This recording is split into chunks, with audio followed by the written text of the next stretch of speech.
Halo, selamat pagi. Nama saya Aditya Bayu Husni Fauzan. Saya di sini akan mempresentasikan dan menjelaskan tentang bab 5 dengan judul Bagaimana Hakikat Instrumentasi dan Praktis Demokrasi Indonesia berlandaskan Pancasila dan UUD NRI 1945. Setiap warga negara mendapatkan pemerintahan demokratis yang menjadi tegaknya kedaulatan rakyat. Hasrat ini dilandaskan pemahaman bahwa pemerintah demokratis memberi peluang bagi tumbuhnya prinsip penghargaan keberadaan individu untuk partisipasi dalam kehidupan bernegara secara maksimal. Karena itu, demokrasi perlu ditumbuhkan, dipelihara, dan dihormati oleh setiap warga negara. Ada beberapa materi yang akan dijelaskan, yaitu materi pertama adalah tentang menelusuri konsep dan urgensi demokrasi yang bersumber dari Pancasila. Materi kedua adalah mananya alasan mengapa diperlukan demokrasi yang bersumber dari Pancasila. Tema ketiga adalah menggali sumber historis, sosiologi, dan politik tentang demokrasi yang bersumber dari Pancasila. Tema keempat adalah membangun argumen tentang dinamika dan tantangan demokrasi yang bersumber dari Pancasila. Dan tema terakhir adalah mendeskripsikan esensi dan urgensi demokrasi Pancasila. Apa sebenarnya demokrasi itu? Secara etimologis, demokrasi berasal dari bahasa Yunani kuno, yakni demos dan kraten. Menurut ahlinya, Cicero pada 1999 menyatakan melihat demokrasi sebagai konsep yang bersifat multidimensional, yakni secara filosofis, demokrasi sebagai ide, norma, dan prinsip. Secara sosiologis sebagai sistem sosial dan secara psikologis sebagai wawasan, sikap, dan perilaku individu dalam hidup bermasyarakat. Di lain pihak, Sanusi pada 2016 mengidentifikasikan adanya 10 pilar demokrasi konstitusional menurut UUD 1945, yakni demokrasi yang berketuhanan yang Maha Esa, demokrasi yang dengan kecerdasan, demokrasi yang berkedaulatan rakyat, demokrasi dengan rule of law, demokrasi dengan pembagian kekuasaan negara, demokrasi dengan hak asasi manusia, demokrasi dengan pengadilan yang merdeka, demokrasi dengan otonomi daerah, demokrasi dengan kemakmuran, dan demokrasi yang berkeadilan sosial. Pemikiran demokrasi Indonesia menurut Budiarjo dalam buku Dasar-Dasar Ilmu Politik 2018, demokrasi yang dianut di Indonesia adalah demokrasi yang berdasarkan Pancasila yang masih terus berkembang dan sifat dan ciri-cirinya terdapat berbagai tafsiran dan pandangan. Meskipun demikian, tidak dapat disangkuti bahwa nilai-nilai pokok dari demokrasi konstitusional telah cukup tersirat dalam UUD 1945. Terjadinya krisis partisipasi politik rakyat disebabkan karena tidak adanya peluang untuk berpartisipasi atau karena terbatasnya kemampuan untuk berpartisipasi dalam politik. Secara lebih spesifiknya, penyebab rendahnya partisipasi politik tersebut adalah: pertama, pendidikan yang rendah menyebabkan rakyat kurang aktif dalam melaksanakan partisipasi politik. Dan kedua, tingkat ekonomi rakyat yang rendah. Ketiga adalah partisipasi politik rakyat. Menggali sumber historis, sosiologis, dan politik tentang demokrasi yang bersumber dari Pancasila.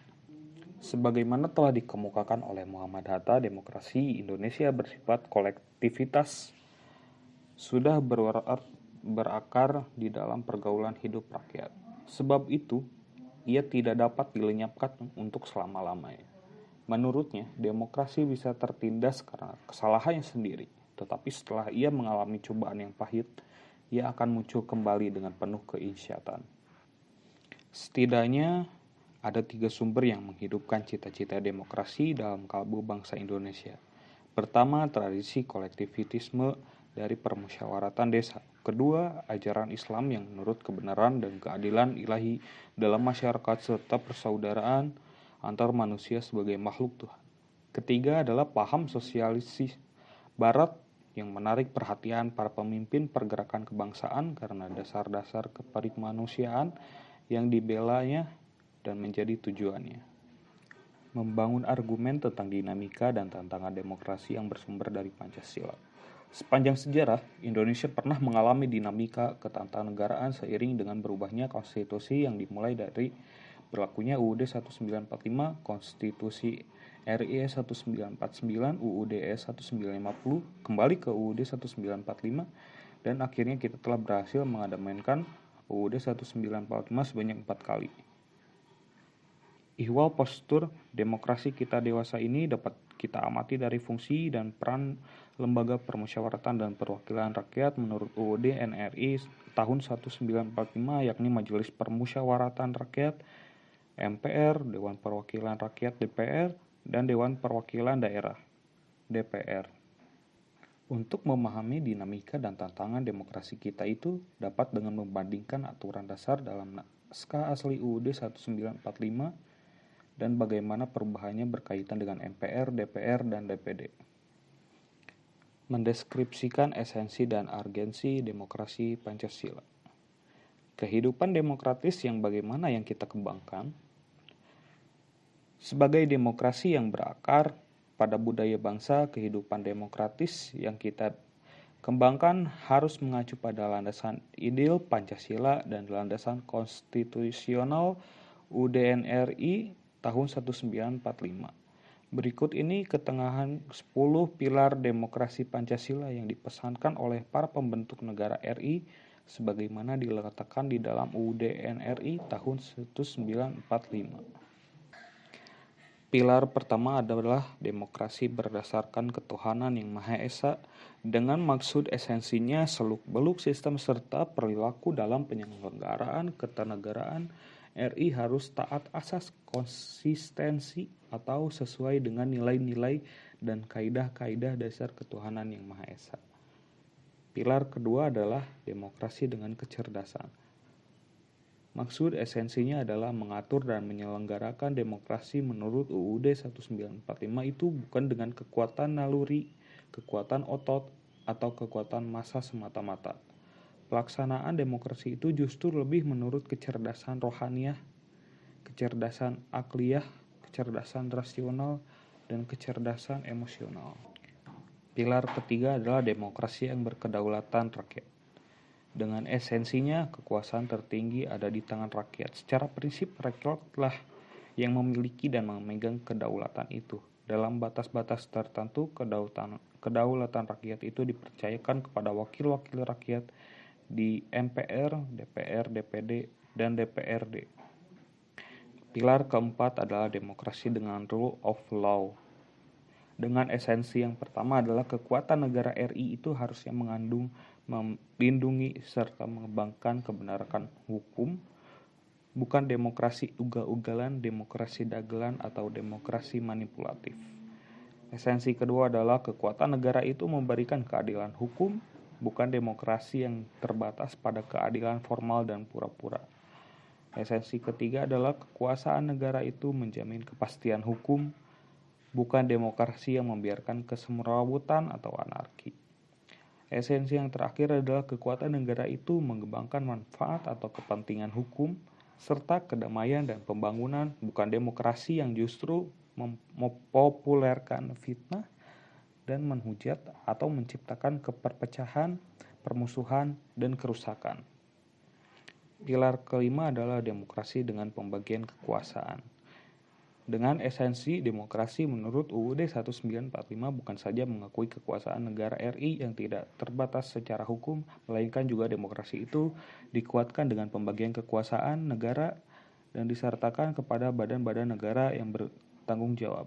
Jadi demokrasi menurut UUD 1945 mengenal semacam division and separation of power dengan sistem check and balance.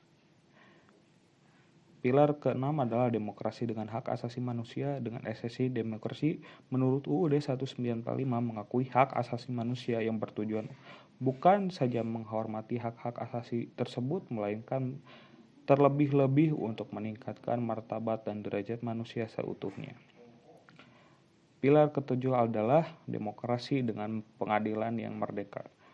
Dengan esensi, demokrasi menurut UUD 1945 menghendaki diberlakukannya sistem pengadilan yang merdeka, independen, yang memberi peluang seluas-luasnya kepada semua pihak yang berkepentingan untuk mencari dan menemukan hukum yang seadil-adilnya. Di muka pengadilan merdeka menggugat dengan pengacaranya, menuntut umum dan terdakwa dengan pengacaranya mempunyai hak yang sama untuk mengajukan konsiderans, dalil-dalil, fakta-fakta, saksi, alat pembuktian, dan petitumnya. Pilar ke-8 adalah demokrasi dengan otonomi daerah. Dengan esensinya, otonomi daerah merupakan pembatasan terhadap kekuatan negara, khususnya kekuasaan legislatif dan eksekutif di tingkat pusat, dan lebih khusus lagi pembatasan atas kekuasaan presiden. UUD 1945 secara jelas memerintahkan dibentuknya daerah-daerah otonomi besar dan kecil yang ditafsir dengan daerah otonom 1 dan 2. Dengan peraturan pemerintahan daerah-daerah otonom itu dibangun dan disiapkan untuk mampu mengatur dan menyelenggarakan urusan-urusan pemerintah sebagai urusan rumah tangganya sendiri yang disarankan oleh pemerintah pusat kepadanya. Pilar nomor 9 adalah demokrasi dengan kemakmuran. Dengan esensinya, demokrasi itu bukan hanya soal kebebasan dan hak, bukan hanya soal kewajiban dan tanggung jawab, bukan pula hanya soal mengorganisasi kedaulatan rakyat atau pembagian kekuasaan negara. Demokrasi itu bukan pula hanya otonomi daerah dan keadilan sosial. Sebab bersamaan dengan itu semua, jika dipertanyakan where is the beef, demokrasi menurut UUD 1945 itu ternyata ditujukan untuk membangun negara kemakmuran oleh dan sebesar-besarnya rakyat Indonesia. Pilar terakhir adalah demokrasi yang berkeadilan. Dengan esensinya, sosial demokrasi menurut UUD 1945 menggariskan keadilan sosial di antara berbagai kelompok, golongan, dan lapisan masyarakat.